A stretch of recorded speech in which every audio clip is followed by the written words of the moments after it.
ഒരുപക്ഷെ 2025 ഇന്ത്യൻ ഫുട്ബോളിലെ ഏറ്റവും വലിയ കോമഡി ആയിരിക്കും ഇത്. ഫിഫയുടെ പ്ലേയേഴ്സ് ചേംബറിന്റെ അപ്രൂവൽ റയാൻ വില്യംസിന്റെ കാര്യത്തിൽ കിട്ടിയിട്ടുണ്ട്. Players status chamber.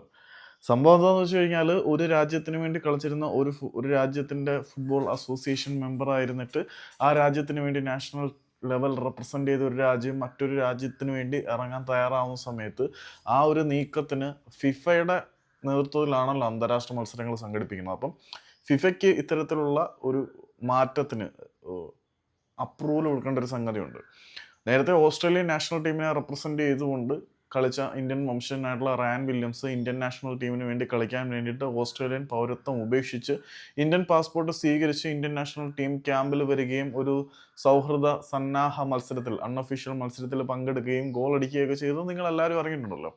ബംഗ്ലാദേശിനെതിരെ ഉണ്ടായിരുന്ന ആ ഒരു ക്വാളിഫയർ മത്സരത്തിൽ റയാൻ വില്യംസിന് കളിക്കാൻ പറ്റാതിരുന്നതിന്റെ കാര്യം മത്സരത്തിന് തൊട്ടു മുമ്പ് football Australia non objection certificate കൊടുത്തിരുന്നെങ്കിൽ പോലും, അതായത് ഈ ഒരു താരം ഓസ്ട്രേലിയൻ ഫുട്ബോൾ ഫെഡറേഷന്റെ കീഴിൽ നിന്നും ഇന്ത്യൻ ഫുട്ബോൾ ഫെഡറേഷന്റെ കീഴിലേക്ക് പോകുന്നതിന് നമുക്ക് യാതൊരു എതിർപ്പുമില്ല, ഇനി മുതൽ ആൾ ഇന്ത്യക്ക് വേണ്ടി കളിക്കുന്നതിന് നമുക്ക് എതിർപ്പും കാര്യങ്ങളും ഒന്നും ഇല്ല എന്നുള്ള ഫുട്ബോൾ ഓസ്ട്രേലിയയുടെ ആ ഒരു നോൺ ഒബ്ജക്ഷൻ സർട്ടിഫിക്കറ്റ് കിട്ടിയെങ്കിൽ പോലും ഇതിന് ഫിഫയുടെ പ്ലേയേഴ്സ് സ്റ്റാറ്റസ് ചേംബറിന്റെ അപ്രൂവൽ വേണം. ആ പ്ലേയേഴ്സ് സ്റ്റാറ്റസ് ചേംബറിന്റെ അപ്രൂവൽ കിട്ടാൻ വൈകിയത് കൊണ്ട് റയാൻ വില്യംസിന് കളിക്കാൻ കഴിഞ്ഞില്ല. ഇന്നലെ നവംബർ 19 പ്ലേയേഴ്സ് സ്റ്റാറ്റസ് ചേംബറിന് അപ്രൂവൽ റയാൻ വില്യംസിന്റെ ഓസ്ട്രേലിയയിൽ നിന്നും ഇന്ത്യയിലേക്കുള്ള ഒരു ട്രാൻസ്ഫറിന് കിട്ടിയിട്ടുണ്ട്. അപ്പം ഇനി മുതൽ അദ്ദേഹത്തിന് ഇന്ത്യൻ നാഷണൽ ടീമിനെ റെപ്രസെന്റ് ചെയ്യാം. ഇതിനകത്തുള്ള കോമഡി എന്താണെന്ന് വെച്ചാൽ ഇനി 2026 മാർച്ചിലെ പുള്ളിക്ക് ഇന്ത്യക്ക് വേണ്ടി കളിക്കാൻ പറ്റത്തുള്ളൂ. കാരണം ഇന്ത്യക്ക് ഇനി ഒരു ഒഫീഷ്യൽ മത്സരം വരുന്നത് 2026 മാർച്ച് ആകുമ്പോഴത്തേക്കാണ്.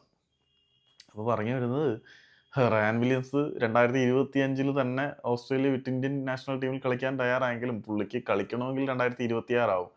അദ്ദേഹത്തിൻ്റെ ഏജ് ഇങ്ങനെ പൊയ്ക്കൊണ്ടിരിക്കും, കാര്യങ്ങൾ ഇങ്ങനെ നീണ്ടുകൊണ്ടിരിക്കും.